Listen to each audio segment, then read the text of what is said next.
السلام علیکم ورحمۃ اللہ وبرکاتہ۔ کیسے ہیں آپ لوگ؟ امید کرتے ہوں آپ لوگ خیریت ہوں گے۔ آج کی ویڈیو سے ہم پڑھائیں گے خواتین کا دینی معلم میں سے تیسرا باب مسنون اعمال۔ اس سے پہلے آپ پہلا باب پڑھیں جس میں آپ تجوید کے بارے میں پڑھیں کہ قرآن کریم کو کیسے پڑھا جاتا ہے اور ان کو پڑھنے کے لیے سب سے پہلے آپ کو کیا یاد کرنا پڑے گا۔ پھر دوسرا باب پڑھیں عقائد کے بارے میں کہ عقائد کسے کہتے ہیں اور عقائد یعنی جو عقیدہ کی جمع ہے، عقیدہ کیسا ہونا چاہیے۔ اور یہ ہے تیسرا باب جس میں ہے مسنون اعمال، یعنی وہ اعمال جو اللہ کے رسول صلی اللہ علیہ وسلم سے ثابت ہے۔ یعنی تیسرے باب میں 24 گھنٹے کی مسنون اعمال ہیں، یعنی صبح اٹھتے وقت، نماز سے فارغ ہونے کے بعد، اشراق کی نماز، ان سب کے وقت کیا کرنا ہے، صبح اٹھتے سب سے پہلے کیا کرنا ہے۔ تو یہاں پہ بتایا جا رہا ہے کہ رسول اللہ صلی اللہ علیہ وسلم کی مبارک سنتیں کہہ رہے ہیں 24 گھنٹے کی مسنون اعمال و آداب۔ 24 گھنٹے کی مسنون اعمال کیا ہے، آداب کیا ہے، تو سب سے پہلے ان کو دیکھیے۔ کہہ رہے ہیں صبح اٹھتے وقت نیند سے اٹھتے ہی دونوں ہاتھوں سے چہرے اور آنکھوں کو ملنا تاکہ نیند کا خمار دور ہو جائے، یعنی اٹھتے ہی اپنے چہرے کو دونوں ہاتھوں سے ملنا تاکہ نیند کا خمار دور ہو جائے۔ پھر کہہ رہے ہیں جاگنے کے بعد یہ دعا پڑھنا، الحمدللہ الذی احیانا بعد ما اماتنا والیہ النشور۔ اگر یہ دعا یاد ہے تو بہت اچھی بات ہے، اور اگر یاد نہیں ہے تو اس کو یاد کر لیجئے گا۔ پھر کہہ رہے ہیں سو کر اٹھنے کے بعد مسواک کرنا۔ فائدہ، وضو میں دوبارہ مسواک کی جائے گی، وہ علیحدہ مسنون ہے۔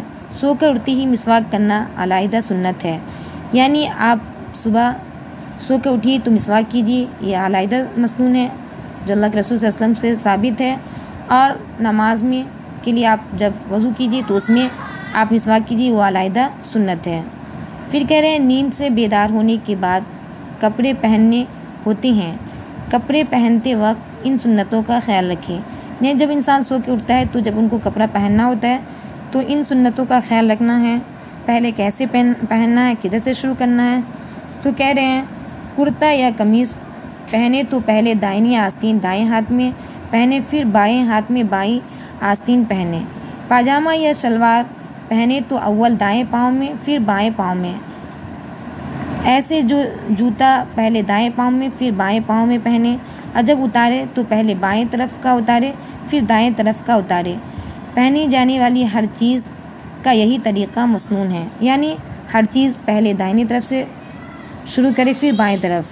پھر کہہ رہے ہیں پانی لینے کے لیے پانی کے برتن میں ہاتھ نہ ڈبوئے بلکہ پہلے دونوں ہاتھوں کو گٹوں تک 3 مرتبہ دھو لیں، تب پانی کے اندر ہاتھ ڈالیں۔ کہہ رہے ہیں پہلے دونوں ہاتھ کو دھو لینا ہے 3 مرتبہ، پھر پانی کے اندر ہاتھ ڈالنا ہے، کیونکہ نہیں پتہ رات میں ہاتھ کیسے کہاں گیا، اس لیے کہا جاتا ہے پہلے ہاتھ کو دھو لیجیے 3 مرتبہ، پھر ان کے بعد آپ پانی میں یا کسی برتن میں ڈالیے۔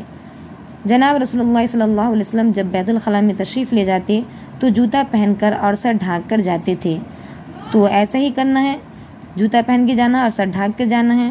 بیت الخلاء میں داخل ہونے سے پہلے یہ دعا پڑھے، بسم اللہ اللہم انی اعوذ بک من الخبث والخبائث۔ بیت الخلاء میں داخل ہوتے وقت پہلے بایاں قدم اندر رکھے، جب بدن ننگا کرے تو آسانی کے ساتھ جتنا نیچا ہو کر بدن کھول سکے اتنا ہی بہتر ہے، یعنی آپ جتنا نیچے ہو کے کھولے اتنا ہی بہتر ہے۔ اور ان دعاؤں کو یاد کر لیجیے، ان دعاؤں کو پڑھنے کا اہتمام کیجیے۔ انگوٹھی یا کسی چیز پر قرآن پاک کی آیت یا رسول اللہ صلی اللہ علیہ وسلم کا اسم مبارک لکھا ہوا ہو اور وہ دکھائی دیتا ہو تو اس کو اتار کر باہری چھوڑ جانا چاہیے، یعنی اس انگوٹھی کو باہری رکھ کر جائیے۔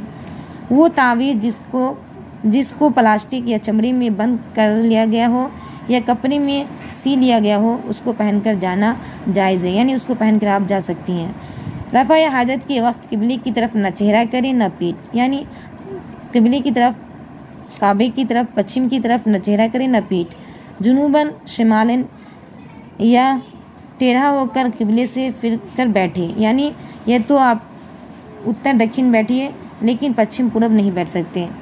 رفع حاجت کرتے ہوئے بغیر شدید ضرورت کے بات نہ کرے، اسی طرح زبان سے اللہ کا ذکر بھی نہ کرے، یعنی قضاء حاجت کے وقت جب زیادہ ضرورت ہو، یعنی بہت ہی ضروری ہے آپ کا بولنا، تب بول سکتے ہیں، ورنہ آپ نہیں بول سکتے۔ اسی طرح زبان سے اللہ کا ذکر بھی نہ کرے، کچھ بھی ہو اللہ کا ذکر نہ کرے۔ پیشاب کرتے وقت یا استنجا کرتے وقت عضو خاص کو دایاں ہاتھ نہ لگائے بلکہ بایاں ہاتھ لگائے، یعنی اس جگہ دایاں ہاتھ نہ لگائے بلکہ بایاں ہاتھ لگائے۔ پیشاب یا پخانے کی چھینٹوں سے بہت بچے، کیونکہ اکثر عذاب قبر میں جو ہوتا ہے وہ پیشاب کی چھینٹوں سے پرہیز نہ کرنے سے ہوتا ہے، یعنی قبر میں زیادہ تر عذاب پیشاب کی چھینٹی کی وجہ سے ہوتا ہے، اس لیے حتی الامکان ان سے بچنے کی کوشش کیجیے۔ اور کہتے ہیں جب بھی آپ بیت الخلاء سے باہر آئیں تو پاؤں دھونے کا اہتمام کیجیے۔ پھر کیا کہہ رہے ہیں، غسل کرنے کے بعد تولیہ سے بدن پوچھنا اور نہ پوچھنا دونوں حضور اکرم صلی اللہ علیہ وسلم سے ثابت ہیں، لہذا دونوں طریقے ہی مسنون ہوئے، یعنی اگر چاہے تو آپ بدن پوچھ بھی سکتے ہیں، اگر چاہے تو نہیں بھی پوچھ سکتے ہیں۔ بیت الخلاء سے نکلتے وقت پہلے دایاں پاؤں باہر نکالیں، یعنی پہلے دایاں پاؤں نکلنا پھر بایاں۔ بیت الخلاء سے باہر آنے کے بعد یہ دعا پڑھے، غفرانک الحمدللہ الذی اذھب عنی الاذی وعافانی۔ ان دعاؤں کو یاد کر لیجئے، یاد ہے تو بہت اچھی بات ہے، اگر یاد نہیں ہے تو ان کو یاد کر لیجئے، ان کو پڑھنے کا اہتمام کیجیے۔ سنت کے مطابق اچھی طرح وضو کیجیے، یعنی جب وہاں سے نکلے تو اچھی طریقے سے وضو کیجیے۔ یہ رہا صبح اٹھتے وقت سب سے پہلے کیا کرنا ہے ان کے بارے میں، پھر اس کے بعد مسواک کے متعلق سنتیں اور بھی بہت ساری باتیں آئیں گی۔ تو آج کے لیے بس اتنا ہی، پھر ملتے ہیں اگلے سبق میں، تب تک کے لیے اپنا خیال رکھیے گا اور دعاؤں میں یاد رکھیے گا۔ اللہ حافظ۔